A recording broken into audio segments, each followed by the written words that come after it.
우리나라 역사에 고려 만렵에 조선을 건국하게 되는 조선의 태조 이성계가 장군이었을 때 유명한 회군, 자신이 이끌고 있는 군대를 왕의 명령이 없이 되돌리게 되는 일이 벌어지게 되죠. 압록강을 건너서 지금의 중국 땅인 요동 땅을 공격하라.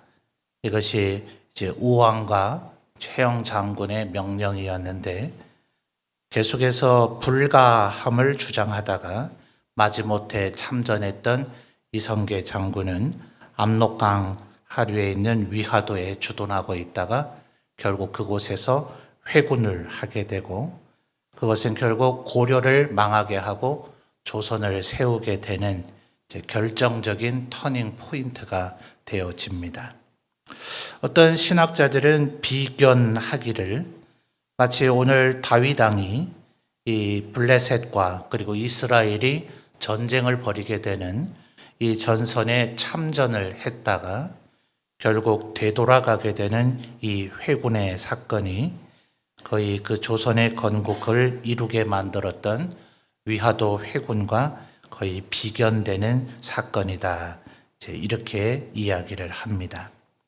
오늘 우리는 29장의 말씀을 읽었습니다만 지난 3일 밤 때에 사울이 결국 엔돌에 신접한 여인까지 찾아가서 하나님의 뜻을 구해 보고자 했지만 하나님께서는 끝내 침묵하셨고 악령에 의해서 불려진 악령이 신접한 여인에 의해서 불려진 악령이 오히려 사울이 전사하게 될 것이다 하는 비참한 소식을 들은 이야기를 지난 시간에 살펴본 바가 있습니다.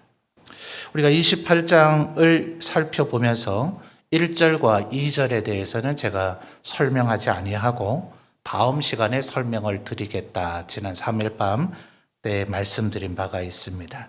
자, 28장으로 다시 거슬러 가서 1절과 2절 말씀을 성도님들이 다시 한번 읽어주시죠. 자, 28장 1절과 2절입니다. 시작.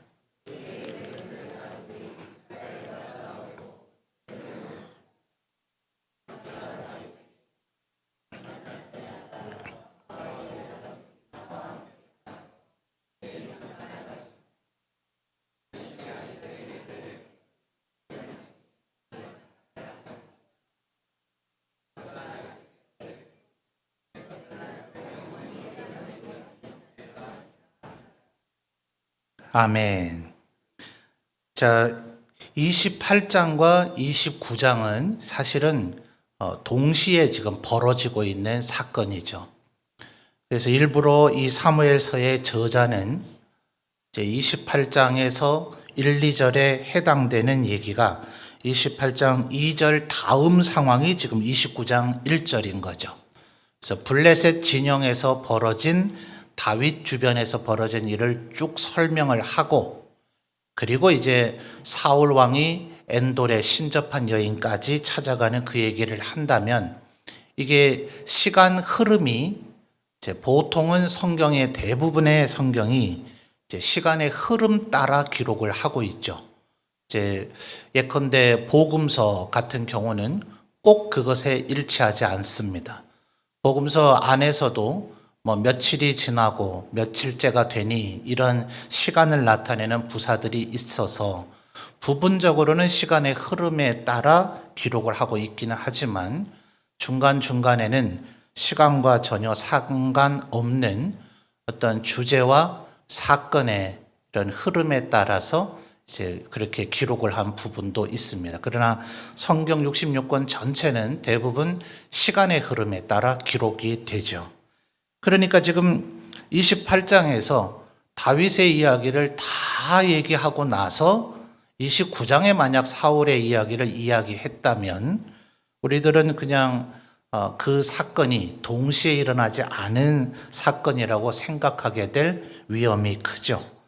그래서 일부러 지금 28장 2절까지 다윗의 얘기를 조금 기록하다가 지난 시간에 살펴본 28장 3절부터 25절까지를 끼워 넣는 이래서 신학자들은 주로 서양에서 신학이 좀 기독교가 더 먼저 발전했고 신학도 발전을 했기 때문에 그들은 자기들의 음식 문화를 가지고 이제 이런 표현도 주로 하니 이런 걸 가리켜서 일명 샌드위치 구조다 이렇게 이야기를 합니다.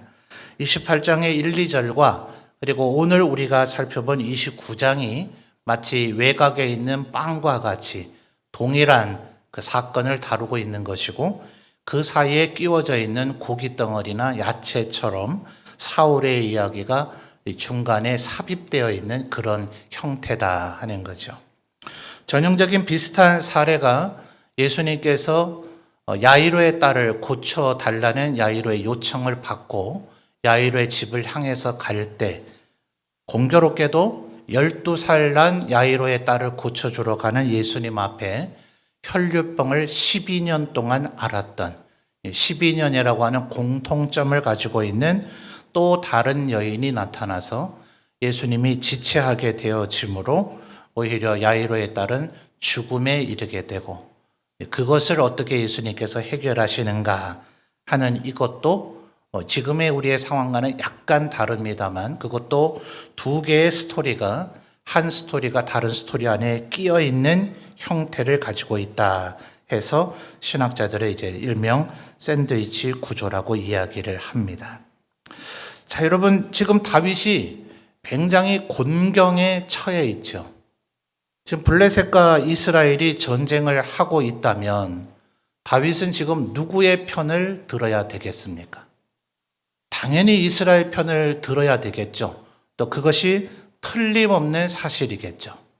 근데 만약 모든 블레셋 사람들이 다윗이 그럴 것이라고 여긴다면 이것은 말하자면 지금 전쟁터로 정한 오늘 우리가 읽은 29장 1절에 아벡을 경유하죠. 29장 1절을 보면 블레셋 모든 군대의 1차 집결지는 아벡이었습니다.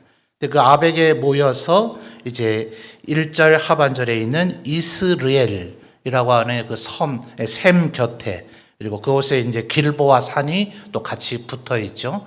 그곳이 실제 전장이 되기 때문에 그곳으로 이동을 하게 되는데 지금 다윗이 근거지로 블레셋 왕에게 얻었던 시글락이라고 하는 곳은 이 블레셋과 이스라엘이 싸우게 되는 전장으로 볼 때는 후방 지역이 됩니다. 만약 블레셋의 대부분의 장정들, 전장에 참여할 대부분의 전쟁은 그렇잖아요. 가능한 동일한 조건이라면 병력의 숫자가 한 명이라도 더 많은 것이 필연적으로 유리하게 마련이죠. 그러니까 뭐 20살 이상이면 무조건 참전해야 된다든지, 막 그도 저도 안 되면 어린아이나 여자들까지도 손에 무기를 쥐어줘서 어쨌든 한 명이라도 더 많이 전쟁터에 끌고 가야 되는 거죠. 그러니까 아마 블레셋 입장에서도 장정들, 전사는 전부 다 참전 대상으로 끌고 갔을 겁니다. 그러니 말하자면 일종의 블레셋 영토는 무주공산이 돼버리죠. 그러면 만약 다윗이 100% 이스라엘 편에 설 것이 분명하다면 다윗에 의해서 블레셋 근거지는 완전히 약탈당할 수가 있을 겁니다. 그럴 때는 어떻게 해야 돼요? 아예 다윗을 죽여서 후한을 없애고 전장으로 나가야 되죠. 그러니까 만약 다윗이 정말 블레셋 사람들이 볼 때에 이 사람은 기회만 주어지면 이스라엘로 되돌아갈 것이다 라는 그런 인식을 줬다면 다윗은 아마 이 전쟁이 개시되기 전에 죽임을 당했을 겁니다. 만약 블레셋 사람들 모두 다가 다윗을 전적으로 이제는 다윗은 이스라엘을 완전히 버렸고 우리 블레셋과 함께 하기로 했다라고 확신을 해서 다윗을 여기에 참전을 시켰다면 그러면 다윗은 영원토록 이스라엘로 되돌아가지 못하는 지경에 빠지게 됐을 겁니다. 자, 지난 시간에 우리는 다윗이 27장에서 시글락에 머물고 있으면서 실제로는 아말렉 족속을 토벌했었죠. 기억나십니까? 자, 27장 8절로 거슬러 가보죠. 27장 8절입니다. 27장 8절을 우리 성도님들이 또다시 읽어주세요. 시작.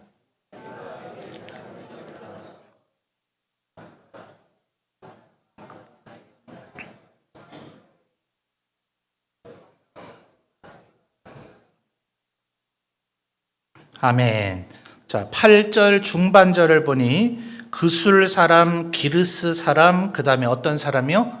아말렉 사람이라 그랬습니다. 이 그술 사람이나 기르스 사람도 아말렉 사람들과 친척 정도로 보시면 됩니다. 그러니 이제 함께 지금 토벌을 한 거죠. 그런데 9절에서 10절에 이르는 그 9절에서 아기스 왕이 누구를 침노했느냐 이렇게 물었죠. 근데 다윗의 대답이 약간 동문서답은 아니지만 대답의 의도를 조금 꺾어서 대답을 했다 그랬습니다. 기억하십니까? 자, 10절 여러분이 또 읽어봐 주실까요? 10절입니다. 시작.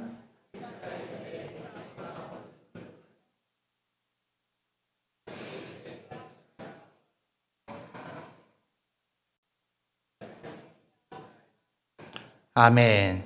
자, 8절은 죽인 종족의 이름을 얘기를 한 것이고 10절에 블레셋 왕 아기스의 질문에 다윗은 대답하기를 지역을 대답했다 그랬어요. 그러니까 아주 지혜로운 대답이죠. 우리 성도님들, 예수님께서 신약 성경에 보니 비둘기같이 순결하고 뱀같이 지혜로워야 된다 이렇게 말씀을 하셨습니다. 뱀은 우리가 잘 알고 있는 대로 에덴 동산에서 아담과 하와를 유혹하고 미혹해서 타락하게 만들었던 마귀의 현현된 동물로 묘사가 됩니다. 뱀이라고 번역되어 있는 히브리 말이 과연 정말 동물 뱀을 얘기하는 것인가? 신학자들의 일단의 토론이 있습니다. 그래서 사탄이 뱀의 형상으로 나타난 것, 그 정도로 이해하는 것이 제일 맞는 이해입니다. 어쨌든 뱀은 요한계시록에도 가보면 옛 뱀 곧 용이라고 하면서 마귀를 한결같이 성경은 뱀과 용으로 이렇게 묘사를 합니다. 그리고 사실은 뱀은 굉장히 우리 신앙의 영역 안에서 부정적인 이미지의 동물이거든요.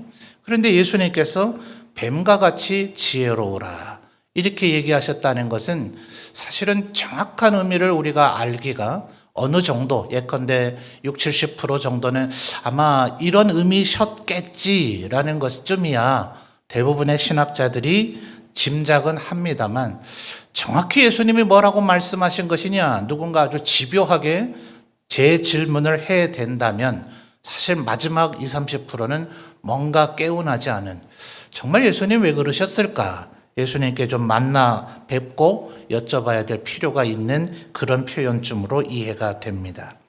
그러나 보편적인 신학자들의 그런 60, 70%의 이해를 하고 있는 그 영역쯤으로 생각한다면 바로 지금 이 27장의 8절과 10절 같은 이 다윗의 행동과 다윗의 대답, 이것이 바로 뱀같이 지혜로운 것이 아니냐 하는 거예요. 자, 다윗이 거짓말을 했습니까? 안 했습니까? 안 했습니다. 이제 이 부분을 어떤 목회자들은 잘못 이해해서 다윗이 거짓말했다, 그러니 우리도 거짓말해도 된다, 이런 식으로 풀어가는 설교를 제가 들으면서 아주 경악을 금치 못했습니다. 여러분, 요한복음에 가보면 예수님께서 이 유대인들을 책망하시면서 거짓을 하는 자는 곧 마귀의 자손이다 이렇게 얘기하셨어요. 진리를 알지니 진리가 너희를 자유케 하리라 이렇게 예수님이 얘기하시니 자유가 필요한 것은 종들이죠. 그러니까 이스라엘 사람들이 발끈했어요. 우리가 아브라함의 자손인데 종이 된 적이 없거늘 우리 보고 어떻게 자유하라고 운운하느냐. 근데 그것도 눈 가리고 아웅이죠. 바벨론에 패망당한 이후 600년 가까이 국권을 회복하지 못했으니 그들의 신분은 실상 종이나 노예와 별로 다를 바가 없었습니다. 거기에 예수님께서 하신 대답이 그거예요. 니들이 아브라함의 자손이라고 주장하고 그걸 자부심으로 여기려면 아브라함처럼 해야 될 것이다. 아브라함은 나에게 그렇게 하지 않았다 하심으로써 유대인들의 진노를 또 촉발시켰죠. 네 나이가 지금 몇인데 네가 아브라함보다 더 나이 많은 것처럼 말을 하느냐, 마치 아브라함을 직접 본 거라도 된 것처럼 얘기하느냐라는 분노를 격발하기도 했지만, 그 말씀을 하시면서 아브라함의 자손이라면 아브라함처럼 해야 될 것인데 너희는 보아하니 거짓이 많은즉 태초에 에덴 동산에서부터 거짓을 행한 마귀의 자손과 같다. 거짓을 행한 자는 마귀의 자손이다. 이렇게 예수님은 강하게 질책하신 바가 있습니다. 그러니 여러분, 이 세상을 살아가면서 우리 사회에서는 워낙 거짓을 다 난무하고 다들 거짓말에는 어느 정도 전문가들이 되어 있으니 우리 스스로 새빨간 거짓말과 선한 거짓말이라고 하는 개념을 지어내서 선한 거짓말은 괜찮다 하는 식으로 우리들 스스로를 자위합니다. 그러나 성경 어디에도 그런 거짓말이 있고 그런 말을 하는 것은 하나님 앞에 면죄부를 얻고 하나님 앞에 의로움을 얻을 것이라고 얘기되어진 바가 없습니다. 우리는 거짓말을 하지 말아야 됩니다.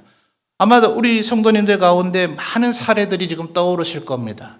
정말 거짓말을 할 수밖에 없는 그 상황이 되면 어떻게 해야 하냐고요. 입을 다무십시오.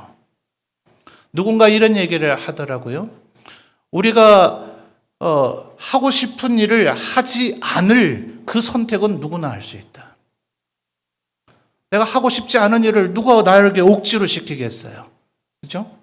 그러니까 거짓말을 하기가 그것이 그 상황이 도저히 안 될 것 같으면 침묵하십시오. 말을 하지 마세요. 말을 하지 않는 것 때문에 죽어야 된다면 차라리 죽는 게 나은 거죠.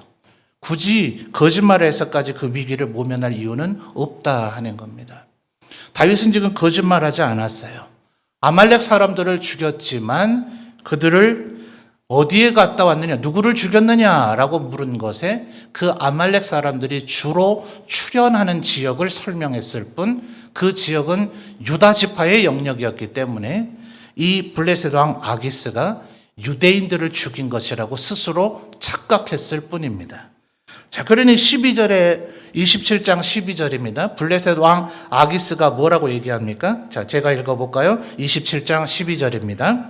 아기스가 다윗을 믿고 말하기를 다윗이 자기 백성 이스라엘에게 심히 미움을 받게 되었으니 그는 영원히 내 부하가 되리라고 뭐 했어요? 생각하니라. 아기스가 지금 대단한 착각 속에 빠진 거죠.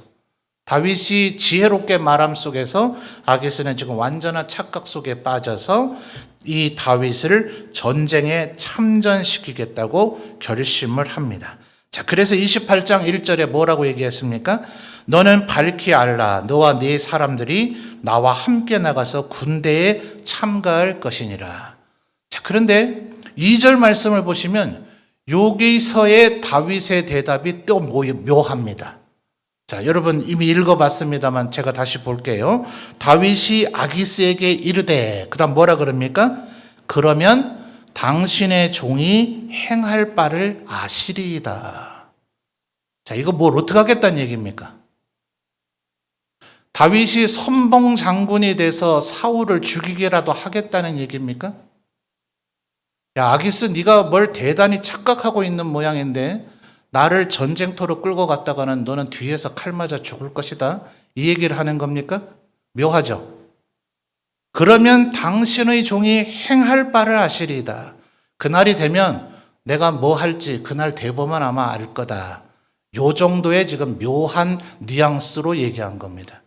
그러니까 지금 아기스는 착각을 이미 하고 있기 때문에 그 착각의 확신을 더욱 확고히 하죠. 그래서 2절 하반절에 뭐라 그럽니까? 그러면 내가 너를 영원히, 지금 당장은 뭐 하는 겁니까? 호위병, 친위병, 가장 핵심 친위병 가드로 세운다는 건데, 만약 이 전쟁에서 승리한다면 너를 영원토록 내 친위대장으로 삼겠다. 여러분, 이 친위대장은 주로 왕의 최측근이 하는 거기 때문에 가장 출세한 지위로 간주됩니다.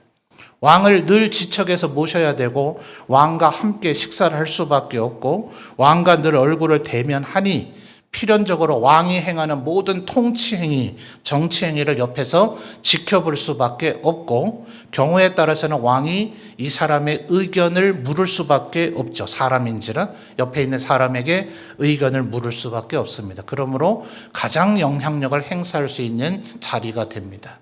근데 여러분, 2절 이 상반절의 다윗의 대답 정말 묘하지 않습니까? 그런데 이게 고대 히브리어가 어떤 이런 번역의 폭이 좀 넓어요. 그래서 어떤 역본들은 그렇다면 제가 뭘 해야 될지 정확히 얘기해 주십시오 라고 얘기한 것이다 해서 우리 한글 성경에도 그렇게 번역해 놓은 성경이 없는 것은 아닙니다. 별 의미가 없죠. 근데 지금 굳이 우리가 예배용으로 사용하고 있는 이 개역 개정, 이 성경은 그래도 어쨌든 우리 한국 안에도 얼마나 기독교의 교단들이 많습니까? 그러니까 그 교단들 중에는 우리는 하나님이라고 우리 여호와 하나님을 불러야 된다라고 인정하고 있지만 그들 중에는 하느님이라고 불러야 된다고 생각하는 부류도 있어요. 그러니 사실은 성경의 번역이 여러 종류인 것은 그 성경을 사용하는 이들의 신학적 견해가 다르기 때문에 그렇습니다. 그런데 어쨌든 지금 우리가 예배용 혹은 강단용으로 사용한다는 이 개역 개정이 뭐 두말할 나위 없이 한국 교회 안에서 거의 90% 이상의 기독교회가 이것을 메인 예배용 성경으로 채택하고 있는 것은 이 번역의 권위를 각 교단의 지도자들이 인정하고 있는 거죠. 그러니 지금 저는 이 2절의 이 표현이 가장 적절한 표현이라고, 잘된 번역이라고 저도 인정을 합니다. 지금 다윗은 자신의 속내를 철저히 감추고 있는 거죠. 아기스가 착각할 때는 아마 내 곁에 있다가 철떡같이 나를 지켜줄 것이고, 아주 어떠한 상황이 되면 사울을 죽이려고까지도 할 것이라고 생각을 한 겁니다. 자, 오늘 우리가 읽은 29장으로 이제 돌아오시죠. 그러나 다른 블레셋의 방백들은 어떠했습니까? 자, 29장 2절 여러분이 한번 읽어주세요. 2절입니다. 29장 2절입니다. 시작.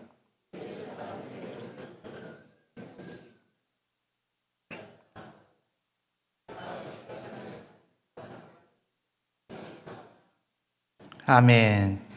자, 2절 상반절이 묘사해 주는 것처럼 고대의 왕들은 강력한 중앙 집권 그런 권력이 아닙니다.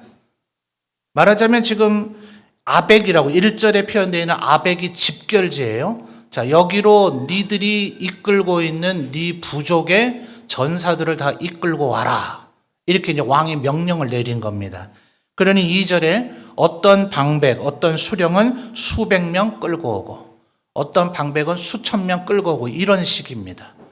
우리처럼 뭐 대대, 연대, 사단, 군단에 저 대통령이 임명한 사람이 어느 날 갑자기 서로 얼굴도 본 적이 없는 사이에 지휘관이 되고 부하가 되는 게 아니라 같은 마을, 같은 부족, 같은 종족, 같은 친척들의 수장이 지휘관이 되는 것이고 그 부족의, 그 종족의 자녀들, 조카들, 손자들, 걔들이 병사가 되는 겁니다. 자, 누구 말 따르겠어요? 왕의 말 이전에 우리 가문의 수장, 우리 부족장의 말이 더 절대적이죠. 그러니까 왕의 권력은 한계가 있습니다. 당연히 블레셋 종족이라고 생각해서 전쟁터로 끌고 모았지만 내가 이 전쟁에서 죽을 것 같다, 우리 부족이 전멸할 것 같다, 그러면 살기 위해서 배반을 하는 일은 고대 서양 전투사에서는 비일비재합니다. 근대까지 아주 일어납니다. 그러니 심지어 전쟁에 불렀는데 아벡이라고 하는 곳에 블레셋 진영으로 합류하는 게 아니라 반대쪽 이스라엘 진영으로 합류하게 되는 식의 그런 전투가 얼마나 많은지 몰라요. 그러니까 전쟁은 반드시 승리를 답보해 놓은 사건이 아니고 왕들에게는 크나큰 위기입니다. 위기란 말 자체가 위험한 기회라 그러죠. 이 전쟁에서 승리하면 영토도 넓어지고 왕권도 강화되고 자기들의 부하인 귀족들도 더 철저하게 통제할 수도 있지만 이 전쟁이 잘못되면 이제 다음 시간에 살펴볼 사울의 경우처럼 자기 일가 집안이 완전히 전멸하게 되는 최악의 상황이 벌어질 수도 있습니다. 그러니까 지금 아기스 왕은 자기의 생각만 주장할 수 없어요. 왜냐하면 만약 다윗이 이스라엘로 돌아가고자 하는 마음이 있어서 아기스 왕을 죽이고 예전 골리앗과의 전투에서 그랬던 것처럼 너희들의 왕 아기스가 내 손에 죽었다 하면서 다윗이 하늘 높이 아기스의 머리를 쳐들게 되어지면 블레셋 군대는 전부 사기를 잃고 뿔뿔이 흩어질 것이고 이스라엘 군대에게 전멸당할런지도 모르죠. 그러니 방백들이 그런 위험이 눈꼽만큼이라도 있는 다윗 왕을 이 블레셋 군영 안에 둔다는 것 절대로 동의할 수가 없습니다. 근데 만약 여기에서 아기스 왕도 그러네, 야 너희들의 말이 맞네, 내가 왜 그 부분을 생각하지 못했을까라고 아기스 왕의 생각마저도 돌아서 버렸다면 이곳에서 바로 전쟁이 개시되기 전에 블레셋 주둔지에서 다윗 왕과 600명은 바로 학살을 당했을 겁니다. 그런 식의 일들이 벌어진 일이 허다합니다. 심지어는 결혼식으로 초대를 해놓고 그 결혼식장을 학살의 명분으로 계기로 삼아서 그렇게 적대 세력을 학살한 일들이 서양 역사에는 허다합니다. 자, 그런데 여러분 3절 말씀을 보십시오. 아기스의 확신이 대단하죠. 그러니까 다윗이 얼마나 지혜롭게 행하고 정직하게 행했으면 아기스는 이 부하들의 신하들의 반대에도 절대로 흔들리지 않습니다. 자, 3절 보십시오. 블레셋 사람들의 방백들이 이르되 이 히브리 사람들이 무엇을 하려느냐 하니 아기스가 블레셋 사람들의 방백들에게 이르되, 자, 뭐라고 얘기합니까? 이는 이스라엘 왕 사울의 신하 다윗이 아니냐? 그가 나와 함께 있은 지 여러 날 여러 해로되 그가 망명하여 온 날부터 오늘까지 내가 그의 허물을 보지 못하였노라. 말은 정확하게 했네요. 그죠? 못 봤죠. 다윗, 뭔 얘기인지 아시겠습니까? 다윗은 아기스에게 충성한 거 아니었어요. 누구에게 충성했습니까? 사울 왕이 실패했고 사울 왕이 이루지 못한 아말렉을 도말하라는 하나님께 충성을 다한 것이지 아기스에게 충성한 건 아니었어요. 그런데 아기스 지 혼자 착각한 거죠. 그리고 어떤 면에서는 아기스에게 허물은 아니었습니다. 또 결국은 다윗이 의도하지는 않았지만 아기스가 자기가 속았으니 허물이라면 허물일 수도 있을 것인데 아기스는 못 봤어요. 못 봤으니까 모르죠. 자기가 지금 못 봤다는 것을 이토록 강조하고 있습니다. 그러니 여러분 8절로 가보십시오. 다윗이 오히려 떵떵거리고 큰 소리를 치죠. 자, 8절 우리 성도님들이 한 번 더 읽어주십시오. 8절입니다. 시작.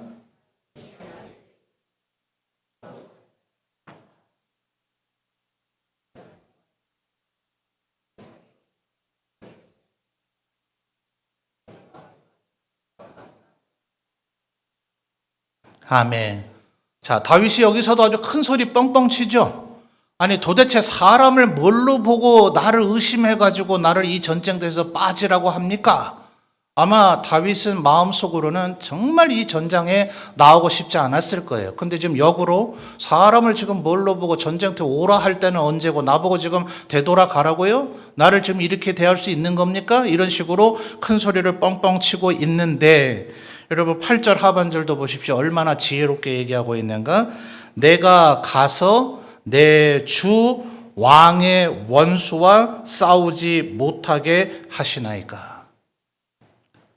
자, 이 말은 아마 아기스는 당연히 나를 나의 자기의 주라고 여기고 있겠지. 나를 지금 왕이라고 말하고 있는 거겠지라고 아기스는 여전히 착각했을 겁니다. 자, 이 다윗이 말하는 다윗의 주님, 다윗의 왕은 누굽니까? 하나님이죠, 하나님. 다윗이 지금 얼마나 지혜롭게 말하는가 보십시오. 여러분, 이래서 어휘 선택이 대단히 중요한 겁니다. 사람은 자기가 생각하고 있는 걸 무조건 다 말할 필요가 없어요. 말하는 것이 의무가 아닙니다. 말을 함으로써 우리는 오히려 모든 것을 잃어버릴 수가 있습니다. 어떤 분은 보면 굉장히 교회 안에 봉사와 섬김을 잘해요. 어떻게 저렇게까지 할 수 있을까? 정말 자신의 삶과 자신의 인생, 자신의 집안을 돌보지 아니하고 충성을 다하는구나. 정말 하나님께서 영광 받으시겠구나. 근데 은혜를 입으로 쏟아버리는 경우가 얼마나 많은지 몰라요. 주위 사람들에게 자꾸 공격적인 말을 해요. 말 한마디를 해도 자꾸 교만하게 여겨질 수밖에 없는 그런 말을 해요.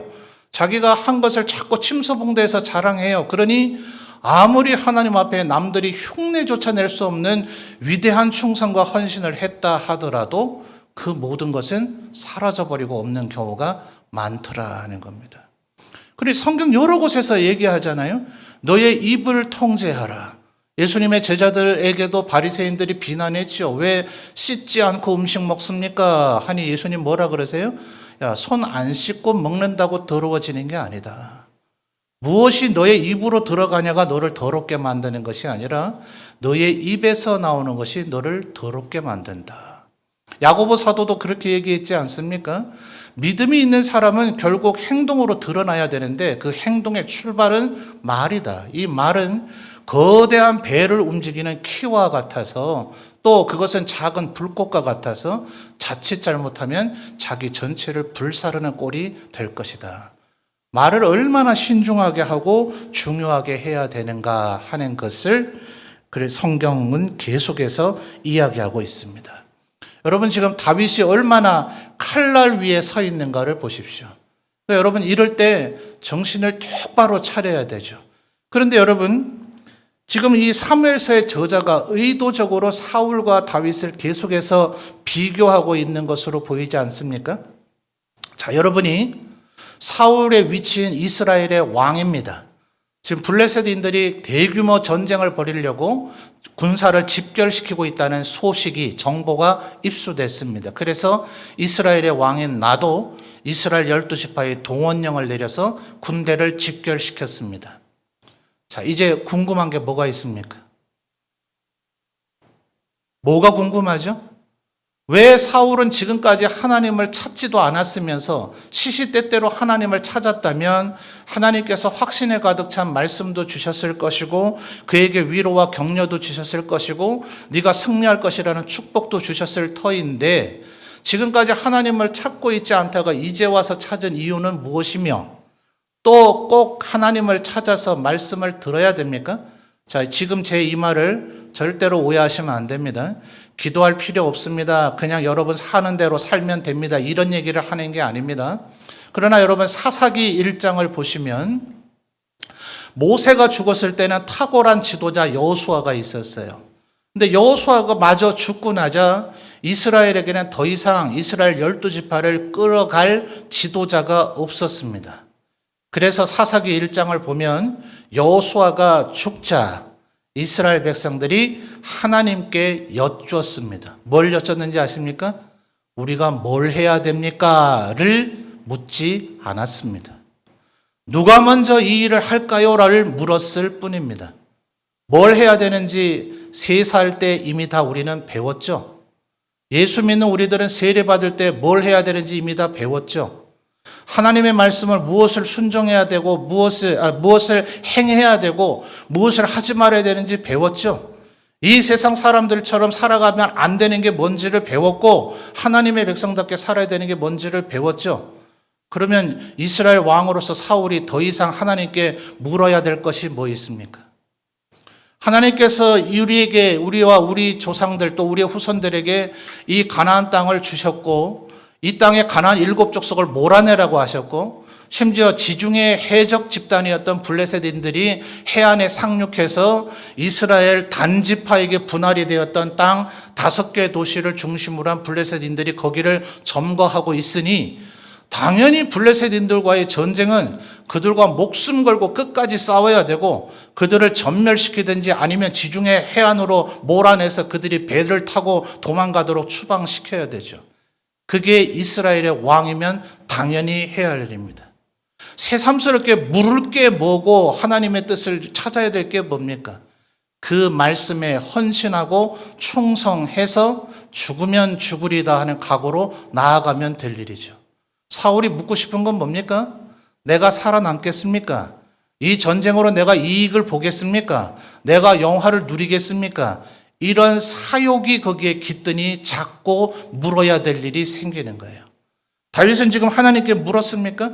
27장, 28장, 29장에서 지금 아무리 사울이 내게 2번이나 공개적으로 모든 3,000명 넘는 이스라엘의 군사들이 보고 듣는 가운데서 내가 더 이상 너를 죽이지 않으리라 라고 얘기했지만 사울 왕이 지금까지 보인 패턴으로 보면 이 약속은 분명히 또 깨질 거다. 나를 죽일 거다. 그러니 사울 왕의 손에서 죽지 않는 방법은 내가 블레셋 땅으로 이스라엘 영토를 아예 벗어나는 것밖에 없다. 그리고 그 블레셋 왕에게 얘기해서 내게 어떻게 내가 다 왕과 함께 블레셋 왕과 함께 왕도에 함께 살겠습니까? 나를 변방의 도시 시글락 같은 데서 살게 해 주시죠. 그리고 아말렉인들을 죽이죠. 그리고 이 전장터에 참전할 때까지 다윗이 하나님의 대답을 물어야 되는데 하나님께서 말씀하지 않으셔서 전전긍긍했다는 얘기가 없죠.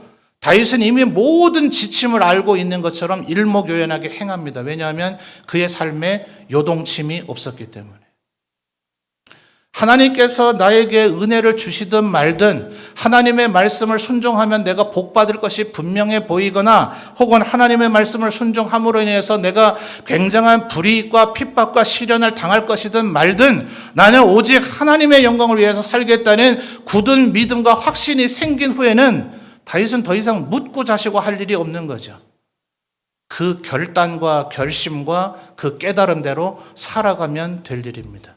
다윗은 지금 계속해서 하나님의 사명을 행하고 있고 그리고 사울은 하나님의 뜻을 근본적으로 행하지 않기 때문에 늘 하나님의 뜻을 물어야 되는 겁니다. 그러니 여러분 말씀을 더 부지런히 읽으십시오. 말씀을 부지런히 읽으시면 우리의 삶의 모든 영역에서 내가 어떻게 해야 할지가 선명해집니다. 그래서 우리 장로교회는 특별히 성경 다음으로 우리가 신앙의 표준 문서로 삼고 있는 게 웨스트민스터 신앙 고백서 아닙니까? 그 33장 가운데 첫 번째 1장이 성경인데 성경에 대해서 신앙 고백서는 뭐라고 얘기합니까? 하나님의 말씀인 이 성경은 우리가 살아가는 데 필요한 모든 지침을 주고 또 이 말씀 속에서 우리가 어떻게 살아야 할지를 유추하게 만든다. 자, 성경 어디에도 담배 피워라 말아라 없어요. 마약 먹을까요? 마약 할까요? 말까요? 없습니다. 무단횡단 할까요? 말까요? 없습니다. 단속당할 때 도망갈까요? 음주운전 할까요? 없습니다. 그러나 성경을 읽으면 우리는 매사를 하나님께 일일이 물어야 되는 것이 아니라 어떻게 행해야 되는지를 유추할 수 있다. 그러니 다윗은 얼마나 지금 지혜롭게 행하고 있습니까? 여러분, 설교를 시작하면서 초두에 우리의 조선을 건국했던 이성계, 태조 이성계의 위화도 회군을 얘기했습니다. 그래서 오늘 여러분과 이 말씀을 나누면서 다윗의 회군이라고 할까 하다가 앞에 수식어를 빼버렸습니다.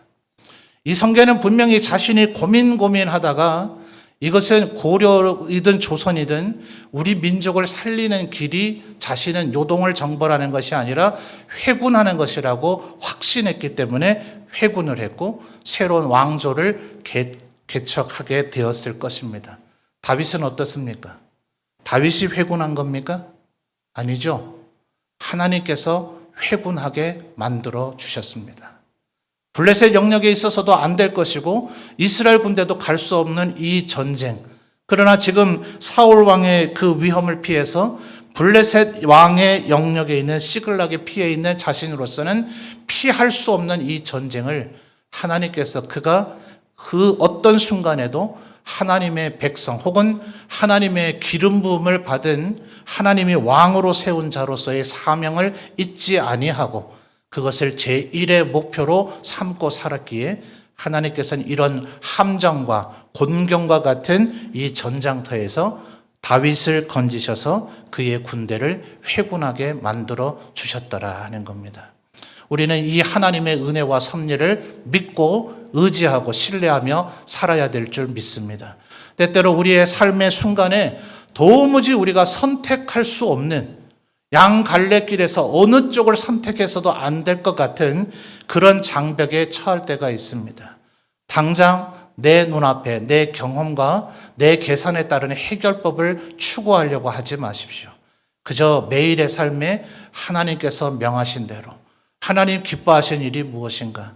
하나님께서 내게 원하시는 일이 무엇인가를 행하면 다윗이 요청한 것이 아니라 오히려 블레셋 장군들의 입을 통해서 이 사람은 시글락으로 되돌려 보내야 됩니다. 오히려 다른 사람의 입을 통해서 다윗의 마음에 원하는 바를 이루어 가시는 하나님의 은혜와 능력을 체험하게 될 것입니다. 이 하나님을 바라보고 의지하며 살아가시는 우리 모든 성도들이 되시기를 바랍니다.